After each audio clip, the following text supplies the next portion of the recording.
Satyam Eva Jayate. Kebenaran yang sejati pasti menang, bukan yang difabrikasi Hasto. Satyam Eva Jayate. Kebenaran akan menemukan jalannya sendiri. Bisa dimaknai bahwa kebenaran pasti menang. Dari teks asli yang dicuplik sebagian dari naskah Hindu kuno, Mundaka Upanishad. Terjemahannya begini: hanya kebenaran yang berjaya, bukan kepalsuan. Melalui jalan kebenaran ilahi, orang bijak yang benar-benar keinginannya terpenuhi, yang bisa mencapai harta tertinggi di mana kebenaran berada. Satyam Eva Jayate Nanrtam Satyana Panta Vitato Devanaya Devayanah Yena Kramanti Sarar Yayo Yatta Yatra Tat Satyasa Paramam Nidanam. Kira-kira begitu ya. Alkisah perlambang tersebut ada di hulu tiang Singa Asoka yang didirikan sekitar tahun 250 sebelum Masehi di Sarnath, dekat Varanasi di negara bagian utara India, Uttar Pradesh. Setelah kemerdekaan, mantra tersebut diadopsi sebagai semboyan nasional India. Mantra Satyam Eva Jayate tersebut dicantumkan pula pada lambang nasional dan di mata uang India. Mantra Hindu kuno ini diadopsi oleh Hasto Kristianto dan partainya. Hasto sering mengucapkannya dengan lantang akhir-akhir ini. Kita pun ikut-ikutan mendaraskannya sebagai doa solidaritas kepada mereka yang benar-benar ingin mencari kebenaran. Kita setuju dengan mantra itu. Benar, kebenaran akan menemukan jalannya sendiri. Teristimewa di kasus Harun Masiku yang sejak 2019 sampai sekarang tahun 2025 perlu 5-6 tahun gitu ya, lebih kebenaran itu terseok-seok sampai akhirnya menemukan forum untuk tampil ke permukaan. Sekarang drama itu malah jadi tontonan publik berjudul Sidang Hasto. Kasus Harun Masiku bermetamorfosa jadi Sidang Hasto. Dulu kita bertanya-tanya, apa pentingnya orang bernama Harun Masiku sampai Hasto mesti memperjuangkannya jadi anggota DPR mewakili PDIP?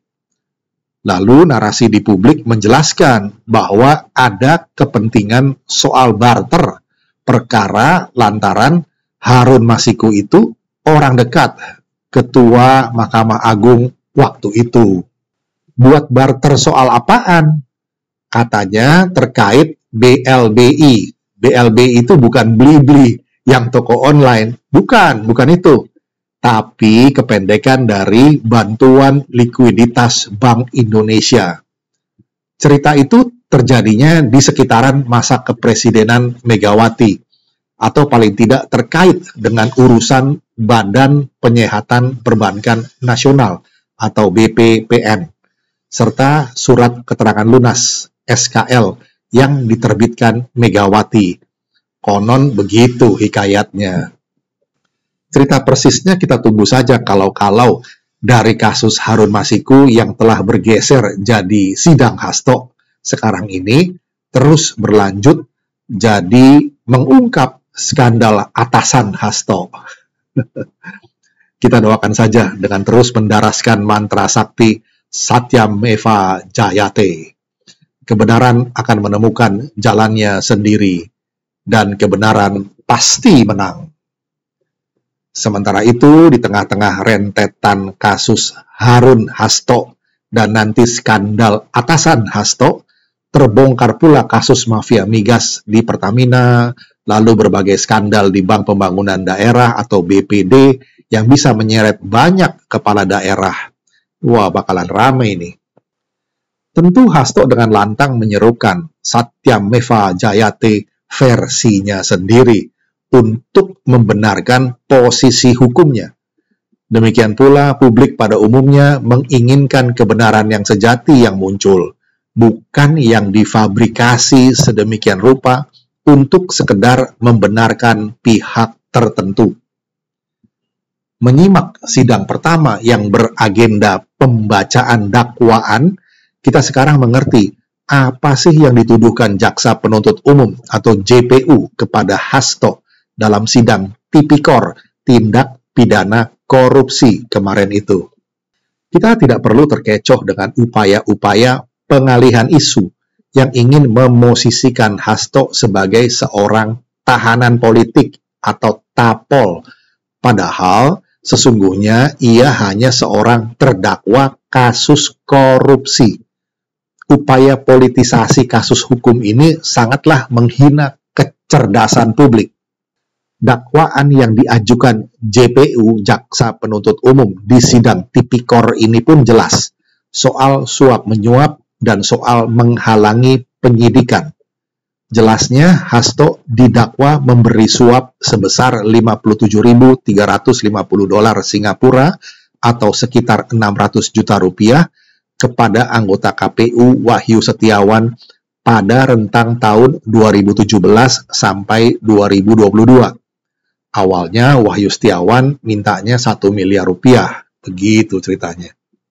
Suap ini dengan maksud supaya Wahyu mengupayakan pergantian antara waktu atau PAW anggota DPR Dapil Sumsel 1 dari Rizky Aprilia ke Harun Masiku.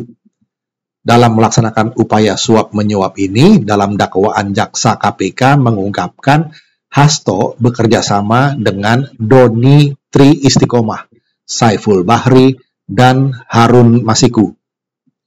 Soal menghalangi penyidikan, dikatakan bahwa Hasto didakwa telah memerintahkan perusakan barang bukti, termasuk merendam ponsel milik Harun Masiku. Ada insiden di PT IKA yang dramatis itu. Pokoknya seru dan menegangkan. Kasus ini bermula dari wafatnya Nazarudin Kimas sebelum pemilu 2019. KPU lalu menetapkan Rizky Aprilia sebagai pengganti karena meraih suara terbanyak setelah Nazarudin Kimas. Namun, Hasto meminta agar suara Nazarudin dialihkan ke Harun Masiku. Namun KPU menolak karena bertentangan dengan ketentuan. Harun akhirnya kabur dan masuk daftar pencarian orang atau DPO dari KPK sejak 17 Januari 2020 dan belum tertangkap sampai sekarang. Berbagai peristiwa melanda KPK, gonjang-ganjing terus. Tes wawasan kebangsaan atau TWK, kepemimpinan Firly Bahuri yang memihak kepentingan PDIP untuk mengubur kasus ini, sampai ke pelemahan KPK setelah inisiatif perubahan undang-undang dari DPR yang oleh Hasto malah dituduhkan ke Presiden Jokowi sebagai biang kerok. Ini upaya pembohongan publik yang sangat bodoh dari seorang sekjen parpol. Belum lagi soal retret yang merupakan agenda kepemimpinan Presiden Prabowo Subianto untuk membekali para kepala daerah dalam mengelola daerahnya masing-masing. Malah diboikot oleh Megawati. Para kepala daerah yang dipilih rakyat dan jernih otaknya tidak mau menggubris perintah ketum partainya yang delusional seperti itu. Mereka yang bermental petugas partai ya tetap gemetaran di luar pagar. Baru-baru ini PDIP melalui salah satu ketua Dewan Pengurus Pusatnya, Deddy Sitorus, yang jadi kaki tangan Hasto, kembali menebar fitnah. Ia bilang adanya permintaan dari pihak yang tidak diketahui asalnya agar Hasto Kristianto mundur dari jabatannya sebagai Sekretaris Jenderal PDIP. Selain itu, agar PDIP tidak memecat Joko Widodo sebagai kader partai. Deddy Sitorus mengungkapkan bahwa ada seorang utusan yang mendatangi pihaknya pada 14 Desember 2024 lalu dan menyampaikan permintaan tersebut. Bahkan, Deddy menyebut adanya ancaman bagi 9 kader PDIP yang akan dijadikan target oleh aparat penegak hukum. Karena itu, Deddy Sitorus meyakini bahwa penetapan Hasto sebagai tersangka oleh KPK merupakan bagian dari upaya kriminalisasi yang dilandasi oleh itikat tidak baik dan kesewenang-wenangan. Ini upaya menyeret-nyeret nama Jokowi dalam pusaran kasus Harun Hasto dan atasan Hasto ini adalah cerminan kepanikan di internal PDIP sendiri. Mereka telah kehilangan kader-kader terbaiknya, baik yang mantan presiden atau yang sekarang sedang jadi wakil presiden maupun yang sedang jadi gubernur di Sumatera Utara. Juga kader-kader lainnya yang sekarang terus berkiprah di berbagai bidang lainnya. Mereka dikeluarkan atau dipecat oleh PDIP, tapi malah mereka sendiri yang sekarang kebingungan dan malah panik. Katanya kemarin mau minta tolong Pak Prabowo agar mengintervensi agar Hasto dilepaskan dari status tersangkanya. Tapi malah sekarang jadi terdakwa, naik kelas statusnya. Ya jangan bersedih, tetaplah semangat karena kebenaran pasti sedang mencari jalannya sendiri. Satyameva Jayate, kebenaran yang sejati, bukan yang difabrikasi.